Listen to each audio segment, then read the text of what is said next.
Hello, everyone. Welcome to Covers and Pages podcast. My name is Rese and Covers and Pages podcast is all about celebrating authors, bookstore owners, book influencers, and narrators that continue to empower and move this book space. And if you are watching on YouTube or if you are listening, I have someone that I truly love because her books are just amazing. They just amazing. We're gonna get into it, but let me read her bio. So Aries Skye is a fiery Aries, shout out to us, who believes in the transformative power of black love. Through her work, she shines a light on the beauty and complexity of black romances, sharing stories that highlight individuals finding their way through love, life, and everything in between. As the creator of hashtag Sky Stories, Aries has made it her mission to write stories that celebrate black love in all its form. A natural born writer, Aries Skye has been crafting tales since her preteen years. She pursued her passion academically, earning a degree in English with a focus on creative writing from ASU. When she's not creating worlds with her pen, Aries finds peace and joy with her loving husband of over 2 decades and their four energetic, artistic children. Ladies and gentlemen, welcome to Company Pages, Aries Sky. Hello, hello. Thank you so much. I love Yes. you too. How are you on this amazing day? I am wonderful. And that's so funny. I just gotta say this. It's so funny that you said, you're like, I just love her. And as an Aries, we feed off of people's energy and spirit. And like, I'm always like really humble. And I'm so excited every time somebody is like, oh, I read your book and talked to her, whatever. But I was like, it was just something about your review. And I was like, I like this lady. I really like this lady. Oh, thank you. Thank you. That is just my natural bubbly personality. Like when something is good, baby, it's good to me. I'm gonna make sure everybody know that it is good. Right. I'm the same way. I was like, I'll be up here just talking about all other stuff. People were like, what about your books? Oh yeah, let me tell. Okay. Well, you know what? That's a great way for us to segue into our question. So, just tell me, just tell me the history and the backstory of just you. I know it was in your bio, but I want to kind of go a little deeper. Why you decided to write books?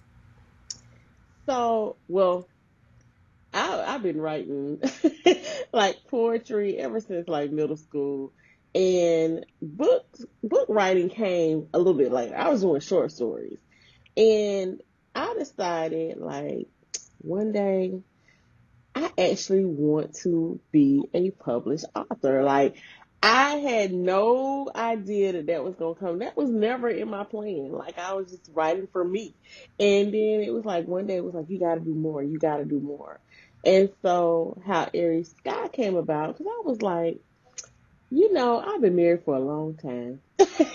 And I love black romance.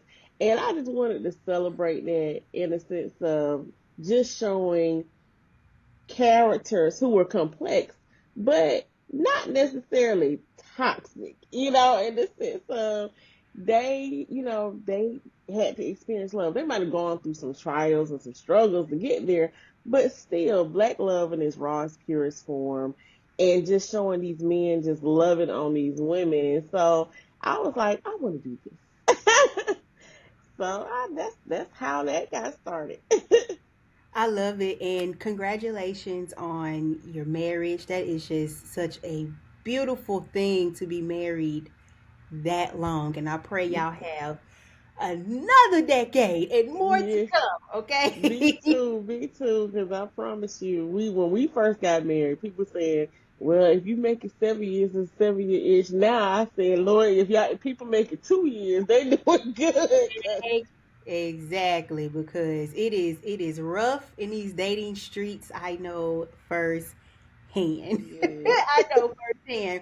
But I want to talk about something that you mentioned, celebrating black love. That is so important because I know for me, I just started to notice some of these commercials, billboards, these advertisements and stuff like that. Um, they love to show interracial couples, which is a beautiful thing.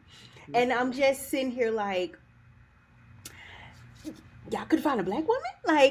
Right. What was wrong with that?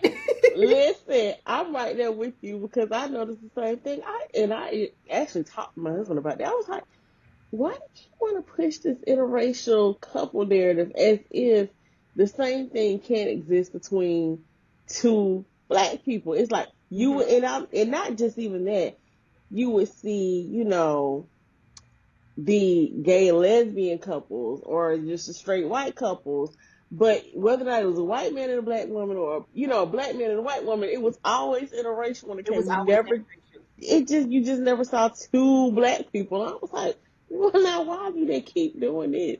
Exactly, and it's kind of like they're forcing it on us. You know what I mean? And I'm Right. just like, I remember I had sent a screenshot to my friend. I was in the Target app, and they had like their Christmas pajamas and all the other stuff. So I'm sitting there looking, and I'm just like, so y'all mean to tell me y'all couldn't find a beautiful black family E- to take Exactly. these photos? I mean, it's nothing wrong with this. Everyone looks beautiful, including the children, but representation matters, and I Matters. think that's one thing that I love about being in this book space, that black authors keep that narrative going. Like, this exists. Black women can be loved correctly.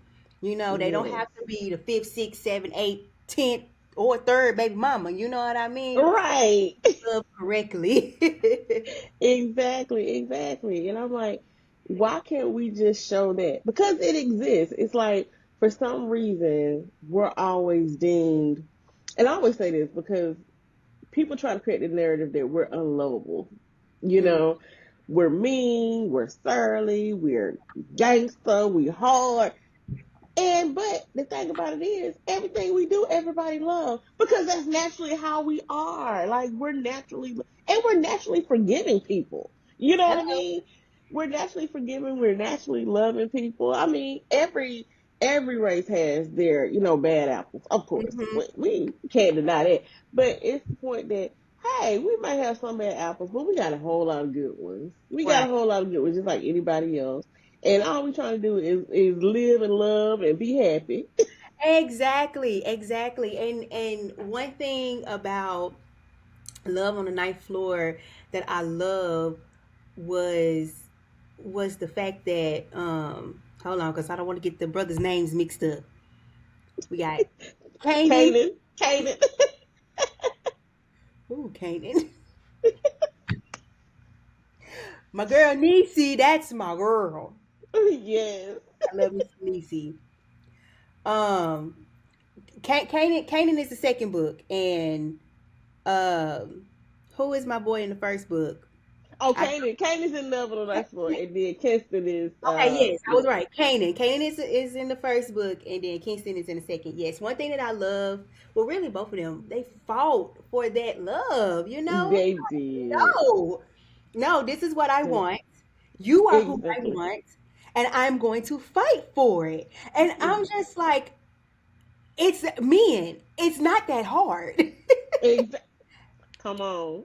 Fight for what you want. Fight for this love. And I love that. And I'm about to spoil a little bit. Y'all, if you did not read Love on the Ninth Floor, I don't know what y'all doing. But like, even like the whole beach scene, like, it was just the moment that I was reading. I was just like, I want this. I need Right? I need this in my life. I want it in my life. And I'll spoil a little bit too. I love absolutely love. Listen, I love Angela and Kinston now. I really, really do. me This too. is why, for me, he got a special place in my heart. He always will. All of them will. But Kanan has a special place in my heart because what I don't get to talk about so much is that him and Niecy are young, right? They're Mm-hmm. young and neither one of them have ever been in love. And so love hits them like smack when they're not even looking for it, at least Exactly. expected. Mm-hmm. And I saw, even though Katie messed up a little bit, what I loved about him was that he took the time to self reflect and actually dig deep in himself and Yeah. search for what he wanted. Yeah. And when he came into that realization, it was like, okay, you know what? I know this is what I want. I'm ready for it now, because even he took a step back for a second and was like, okay, I'm gonna let her go and be her piece, because he had something else that he had to tend to, He and, did. and Mm-hmm. so he was like, but when that realization hit, and big ups for the maturity of these people in this book, these characters, the way they came to me, because it was like, it was some drama, but it wasn't messy. Like, it Right. was one of those where, okay, here's the situation. It's here. How do we deal with it? Mm-hmm. Let's try. And then if that's not working, let's move on amicably. Let's let bygones be bygones and move on amicably. And when he was like, okay, now I'm ready, and he was like, okay, I want her. I'm focused, and I'm gonna do everything aside from becoming a stalker. I'm gonna do everything I can to get this woman. And I'm not. He's like, and it was so funny because he paced it like he go a little bit, okay, pull back some, go a little bit harder, pull back a little bit more, he was like, all right, but I also love too that he did come to a point where him and Kinston both did this. They both got to a point where they was like, okay, listen, I have laid every card out for Mm-hmm. you. You got to make a decision. Like, you got to come to a realization of your own too, because I can't keep just doing. I'll do it, but you got to give me something. You got to show Right. me something. Right. But you know what? Both them Richard sisters, they was getting on my nerves. I'm like, you heifers, y'all stubborn. Like, ugh. For real stubborn. That's the daddy's girls though. Yes. I'm like, Angela, girl, go mind your business. Like, I'm sorry you got your heart broken, but dang, get up at your sister's business. She was in her business. Now I will say that's another thing that we don't talk about. Like, that was glossed over by so many people. Niecy had she had an excuse. Her sister was over there doing some puppet strings Right. behind her back. So she was over here thinking, like, this situation over here is worth it, because, or, maybe I should give it a try. Because in her mind, she like, this gotta be fate or kismet, you Right. know? And I don't want to, and then again, she didn't want to make the same mistake twice. You know what I'm saying? She was like, okay, listen, I don't want to just jump from this to this, because it's got to be a reason that this person is back. Right. Yeah, he back for a reason, because sister's in Exactly. her business. I'm just like, these two heifers, like, ooh, wait. Now listen, don't piss me off with that third sister. I promise you. Listen, I don't think the third sister would piss y'all off as much as the other two. I really don't. Now she gonna have a moment too, but it's again, it's justified. It's Okay. justified. Okay. Her I can moment is handle it. her moment is justified, because Okay. I she can has handle some stuff come up. So it's like, but I probably with Angela. Oh my, that's my baby. You know what I'm saying? Like, Angela is my baby, and I felt so horrible. The reason why I even set that prologue up was so people could see in real time what she had gone through 2 years prior. Right. Because y'all wouldn't have got the full effect of what she was dealing with mentally unless you actually went through it with her. And Hmm. so she'd gone through this whole all this trauma that she never spoke about. Right. And that was another thing that was hindering her. She didn't talk about it. So Mhm. it was just festering and building up in her. And then she had to turn around. Well, she didn't have to, but she did, because she was drunk and partying. I mean, that happens.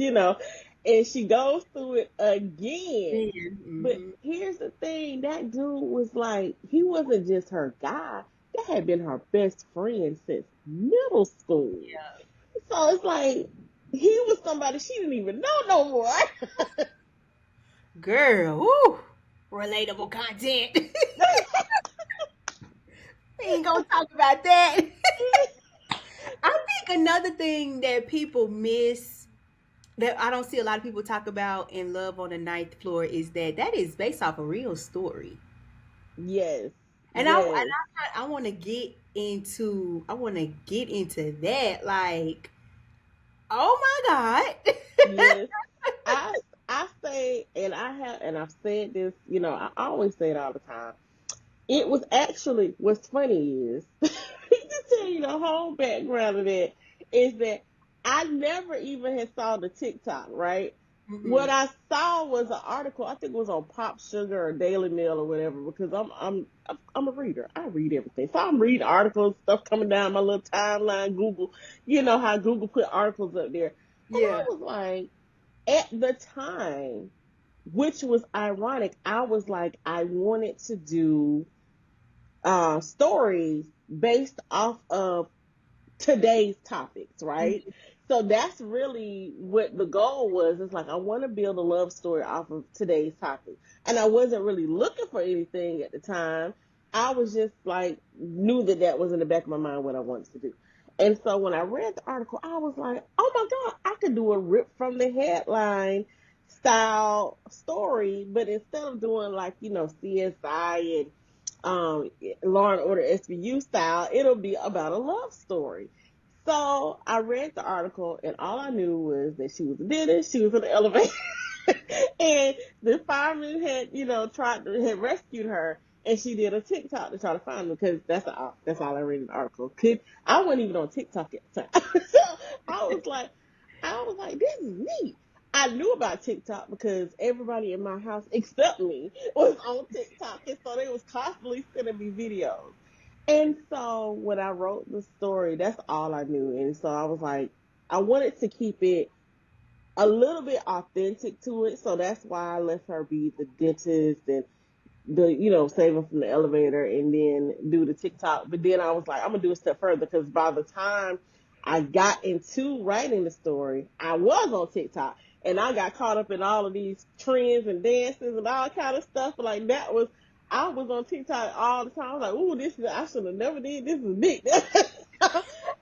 Yeah, TikTok is very addictive. I was like, this is why. So I was like, I gotta make her already a viral sensation because I need to make TikTok like a character in this book. And so that's why you see so many references to all, because I was just like getting into all of that stuff myself that was doing the whole swinging off the chandelier Yeah. challenge. And I was just like, I am going to incorporate all these things that I am loving about this into this story. And Right. so it grew from there because at the end of everything with the actual TikTok, the guy's married. So when she did find him, it was like, hey, thanks, but I'm married with 5 kids. So I was like, well, that sucks, but we gonna have a love story on this end, so it's gonna be Exactly. something so much different. I love that. Like I love both books. So if you listening to the podcast, y'all, we are sorry that we spoiled it for y'all. Just but go and read the books, okay? Read the Yes. books.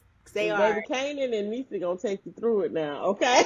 Oh, baby, they took me through. I'm telling. I wanted to fight Nisi. I'm like, why are you so damn stubborn? Go and get Exactly. your man. That's what I was saying when I was reading. Go and get your man, girl. Girl, go and get the man. He was like, I'm here. I'm here. Hey. Hello, I'm here. I'm here. But I had to give it to her. She was trying. Yeah, I don't want to give it away, but she was trying another situation She that was. she was trying, Mm. and she had to come into some realizations on her own because she was running. I mean, baby was running. She was running with some track shoes on for real. Like I said, she a runner, she a track star. She was running, What? baby. She really couldn't run that far after falling in the damn elevator.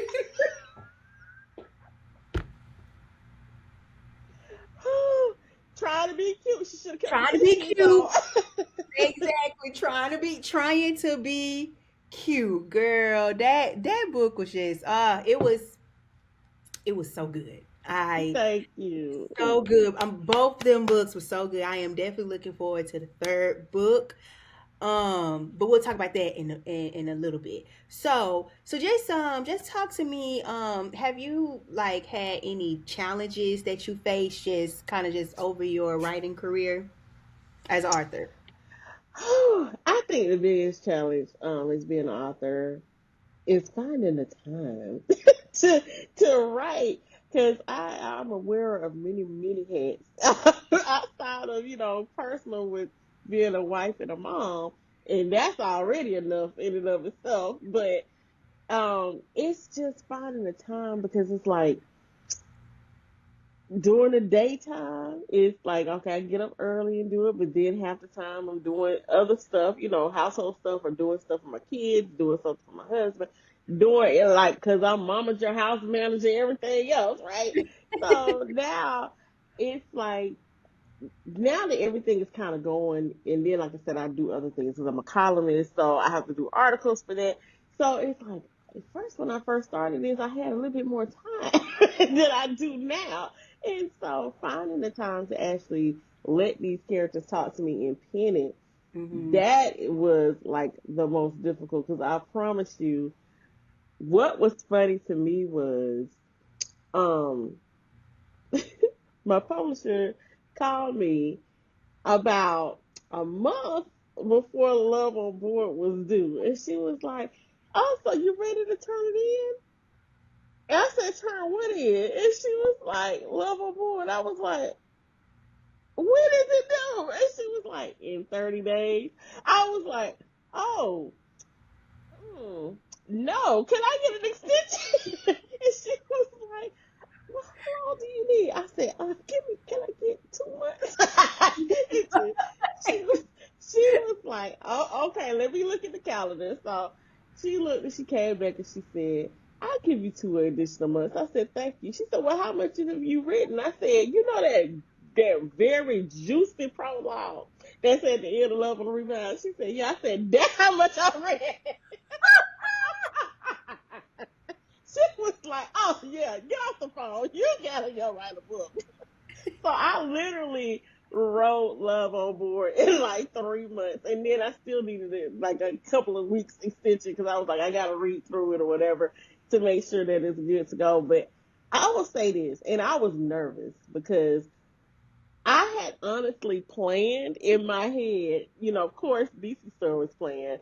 Angela's story started coming through in Niecy's story in my mind.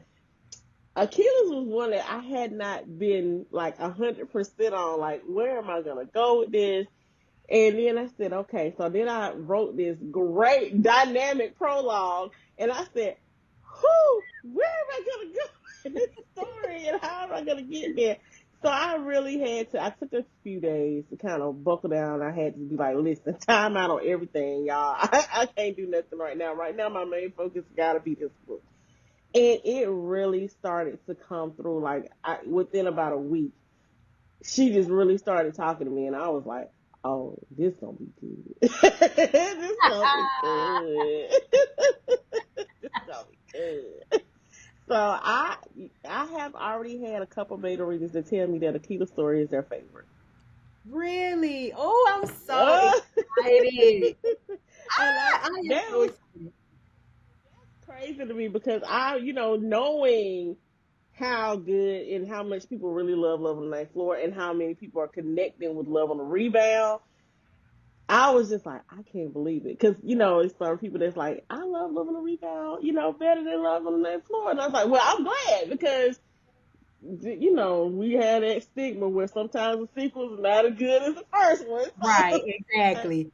and I'm like, Exactly. ooh, that was my finger crossed moment. Like, but I knew, because like Angela was just talking to me, but I was nervous about Akila. But then when she started coming to me, I was like, okay, she's gonna be good. But then as it went along, I was like, because there's so much going on with her story, right? Hmm. She's the only sister that was married, Hmm. so she she going through some other stuff. Like she really going through for some real stuff, right? And so when I finished with hers, I was just like, you know what? Okay, Keela, come on. Now let me ask you this question: with these good old smut scenes,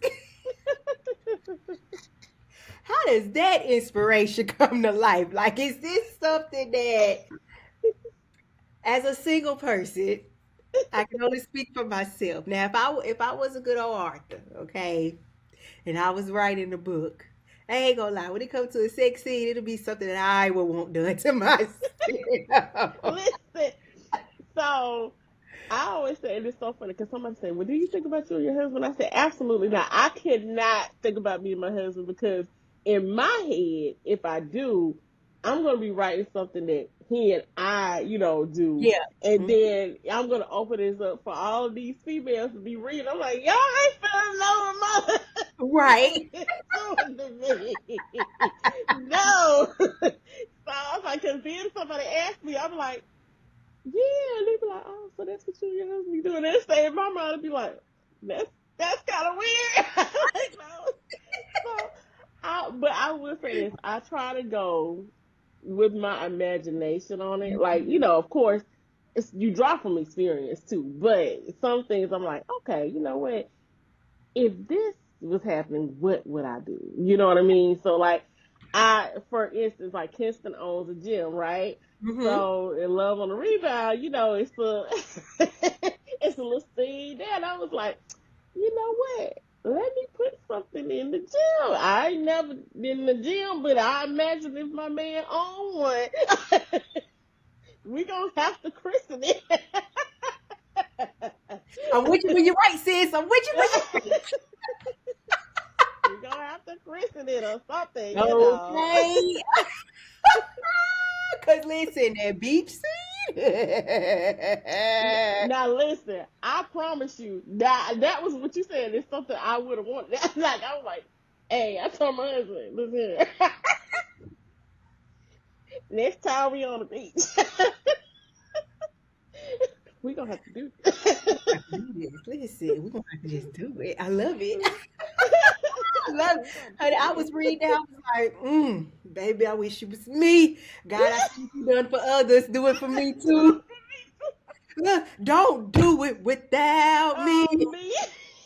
I know that's right. I know that's right. Listen, I want that for you. I want that for you. I receive it. I receive it. I receive it. Cause that beach scene was something else. Yes. Woo, baby, Yes. baby, baby. Okay, all right. We're gonna be good for the rest of this podcast. Okay, so let's kind of discuss negative reviews that you may see on social media. I haven't seen any negative reviews on either one of the books, but these 3, 2, 1 stars. Like, so how do you just deal with that?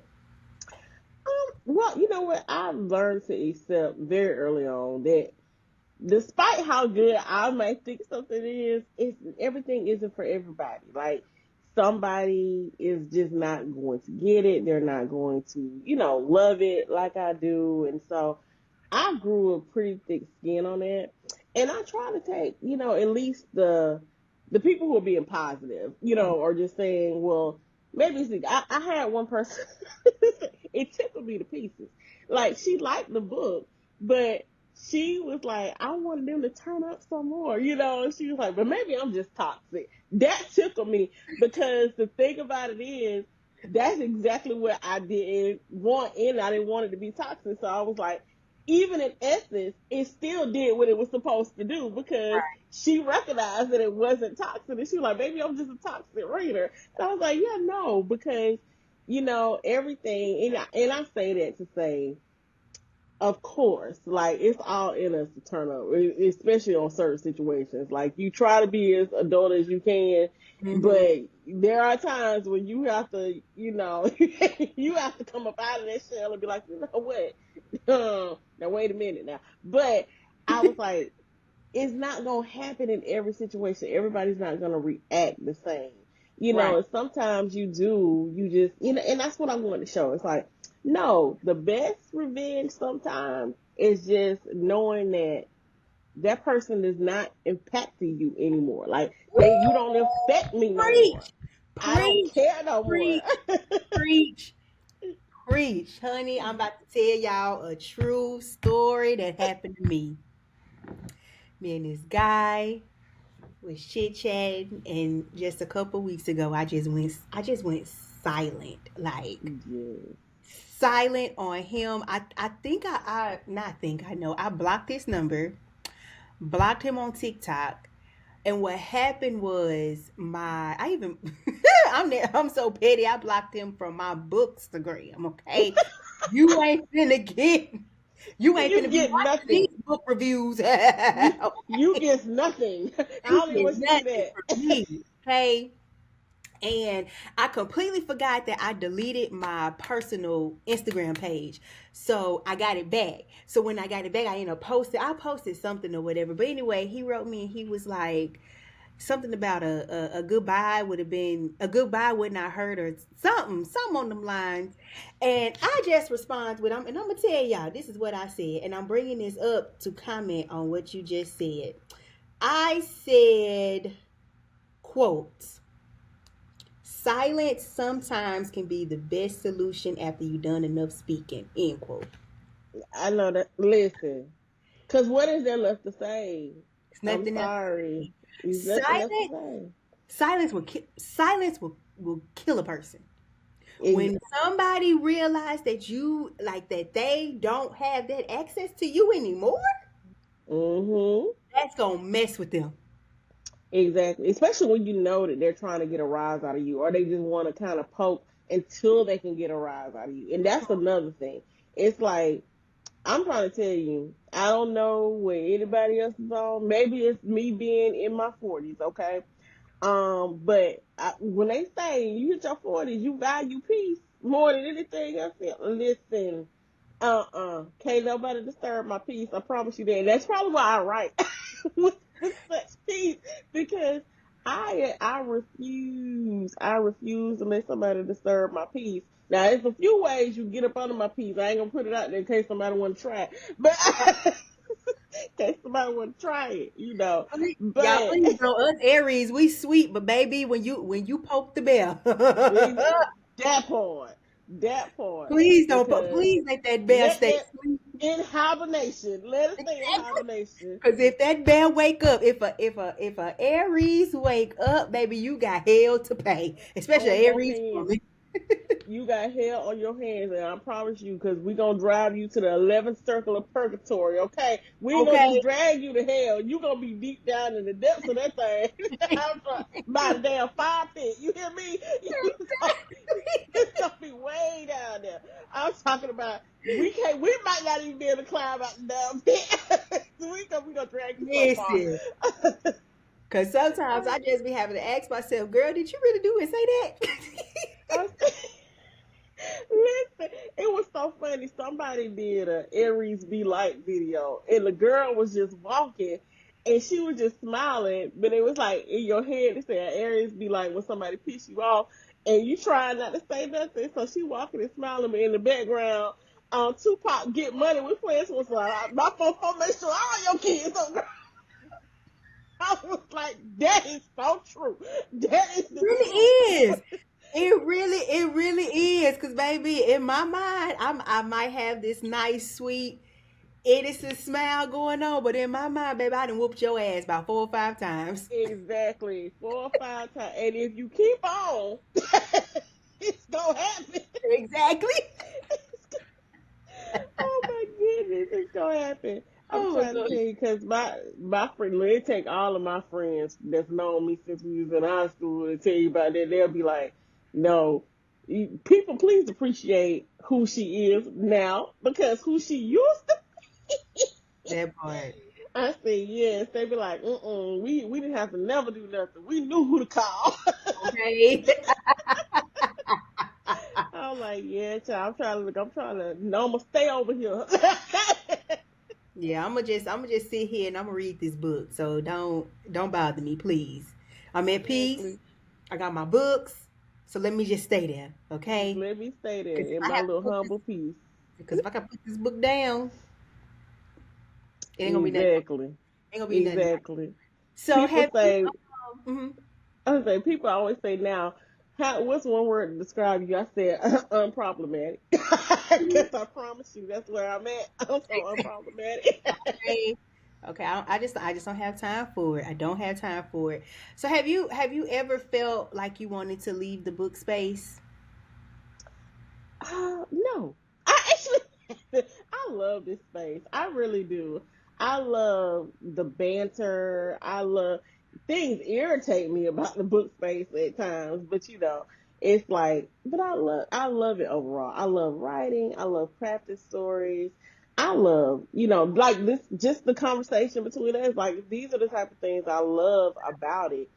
And I mean, it's just like, if I let the few irritating things run me off, then I won't get to see fulfill my purpose while I'm here. So it's like, nah, you know what? I can deal with the minor irritations to go ahead on and just embrace doing what I love. So I was like, I'm gonna be here until my fingers and my eyes say, listen, it's time for you to shut it down, baby. So just tell me what keeps you writing?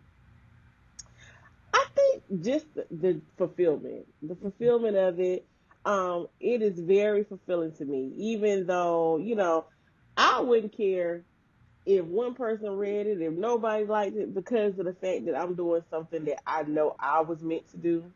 That is the part. And it's like, that is the example that I'm passing on, to my kids, hopefully my future grandkids, whenever they come, about 10, 12, 15 more years. Look, I gotta put that disclaimer out there because I don't need none of them jumping on right now from a kid. but just, I know for certain that this is what I'm supposed to be doing. So that is what keeps me going. Beautiful. What advice would you give someone that wants to become an author? Man, just do it. Listen, because you're gonna have 1,000 reasons why you cannot do it, or you don't want to do it, or something is stopping you from just pursuing it. But you're never going to get to see it to fruition until you actually just go ahead and just take the plunge and do it. Write the story, publish the story, But in doing it, let me just say this and back up. Also, before you start publishing stuff, make sure you do your research and your homework, because I'm a proponent for you learning. Because, hey, I will say this a million times over. Being a writer is one thing. Being an author is a business. And if you're going to be, whether you're indie, whether you're traditional, whether you're hybrid, you gotta learn the business side of it. So I don't want people to go out here and it's so easy to get trapped up in foolishness, crazy contracts, or get bit by, editors and all these different people who are just running scams because you don't know. And you may not know how to edit your book, but you should know enough to know if somebody's scamming you. Right. So, learn the business of it so that you can go into it at least. Even you're gonna mess up, but hopefully you won't mess up so bad that you can't recover. There are gonna be hiccups along the way, of course, with anything, but you at least have a leg up as to what you're doing and what you're getting yourself into financially, time wise, those type of things. But definitely but it all starts with the person actually writing and actually doing the thing. So it's like, just do it. Like, what else what do you have to lose? You have nothing to lose. Exactly. I love that. I love that. Now I know we touched a little bit about love on board. So let's just tell me and the people what's next in the world of Aries Sky.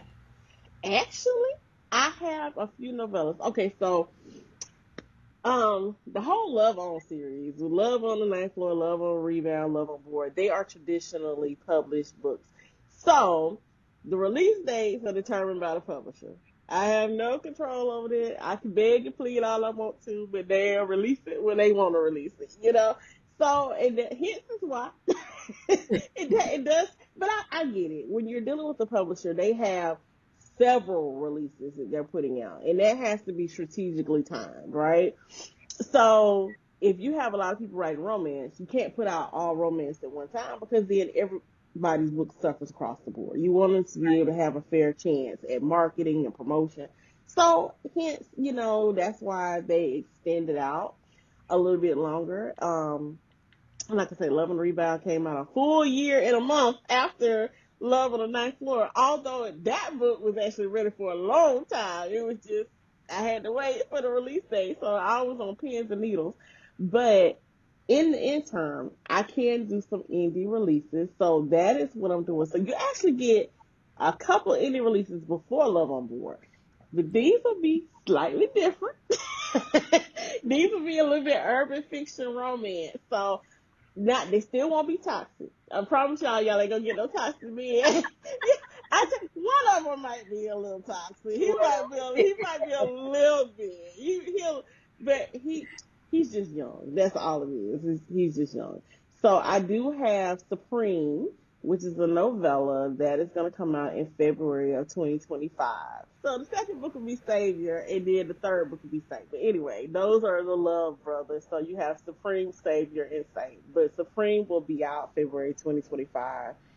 My hope is to get Savior out by April of 2025. Okay. Oh, honey, I am looking forward to it. You know I'm gonna read it.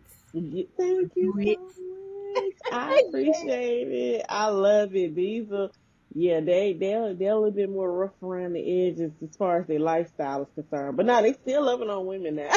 Oh, good. And that's what we love, loving on our black women. That's what we want. That's what we Yes, want. yes. Is there anything else you want to add before we close out the show? I will be at the Black Romance Book Fest, May through June. I think it's May 31st through June 2nd. So I will be there. I am so excited to be a part of this lineup.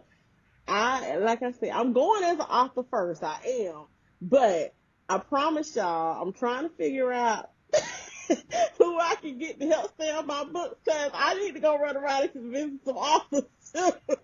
Because I'm also a reader. Like I read almost as much as I write. Right? I listen to audiobooks all the time. That's the only way I can really get through reading. But I'm a fan of so many people who are going to be there, and this event is so huge, and Mm-hmm. I already know that it's going to be so dynamic. I cannot wait. So definitely, if y'all are in the area, if you plan on coming to the area, come visit me. I will have my books there selling them. And I'm so excited about that because that'll be my first big event that I have done under Aries Skye. So I'm like, oh my gosh, this is it. It was at the time I didn't know how big it was, and then as they started releasing all the promo and the flyers, I was like, yeah, we gonna be having some It's gonna fun. be huge. It is going Woo! to be huge. Y'all Yeah. okay? Y'all listen. I'm gonna be off the grid for about 2 weeks after this event. Okay. Yeah, it's gonna be huge. I'm so excited for the Black Romance Book Fest. I will be stopping by your table because I do plan to vlog that whole weekend of just stuff. And but yeah, I'm looking forward to it. I hope I get to meet you a little sooner, but I I know, will be right? meeting you in person. Give everyone your socials and your website where they can contact you. Okay, so I am on Instagram and at Aries Skye underscore. Don't ask me why my crazy tail did not put author in front of this like it is on everywhere else, but I am at Aries Skye underscore. This Sky with the E. I always say the E is for blackness.